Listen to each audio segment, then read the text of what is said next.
We begin our study of geometry with areas. Maybe this material is easy, but so be it. We've already talked about rectangles. When you have a rectangle with a base of b and a height of h, the area is base times height. And we sort of talked about this when we talked about multiplication, that if your height is 4 and your base is 1, 2, 3, 4, 5, 6, 7, 4 by 7, you can really just count the squares. 4 by 7. And this is what area means. The unit of area are squares, and you count to see how many squares does it take to make up the figure. Now some things have weird shapes. You have to cut up some of the squares. Rectangles you generally don't, if you have whole numbers on either end.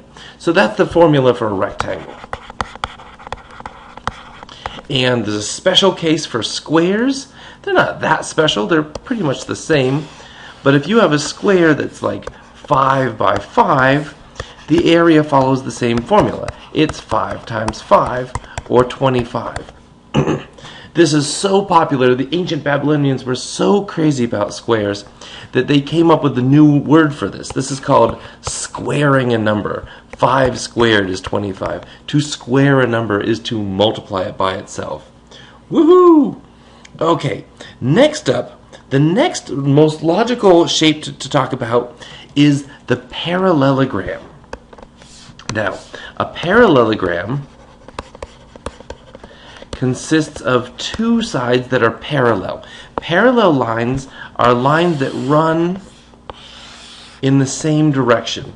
Lines that run in the same direction and will never intersect. We use like these little arrows indicating going the same way. The ones with the two arrows are going together. The ones with the single arrows are going together. So that is more than a parallelogram. A parallelogram would just be this part. This is what I call the poster child of parallelograms, and you can indicate that these are going this way. Now the area of a parallelogram is not so tricky to figure out. If this is a base of b, then, and the height, we measure the height, the vertical height. We measure the vertical height h like this.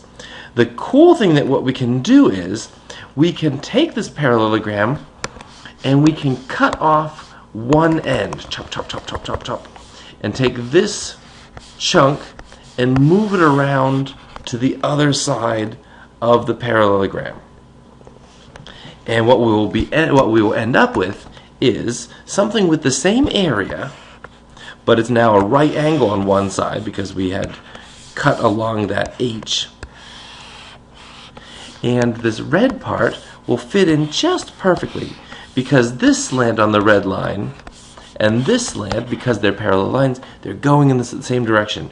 You end up with a rectangle. And the base, because this part just moved over to there, the base is the same. And we get a rectangle. What I'm saying is, by slicing off one end of a parallelogram, putting it on the other, we end up with a rectangle, and therefore the area of a parallelogram, is base times height. But do be warned, we're talking about the vertical height.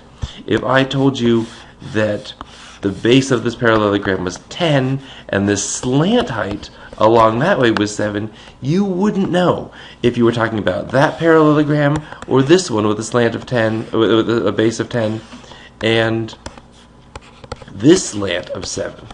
If you can think about it, I could squish this one down so much that it would have almost no area at all, and yet it would have those same dimensions. So we're not talking about that. We're talking about the vertical height. And clearly the vertical height of that one is much larger than the vertical height of that one, and therefore the area, h times 10 versus h2 times 10, are going to be different. So I want you to know how to calculate the area of a parallelogram, the area of a square, and the area of a rectangle, and I'll do 2 more shapes in the next video.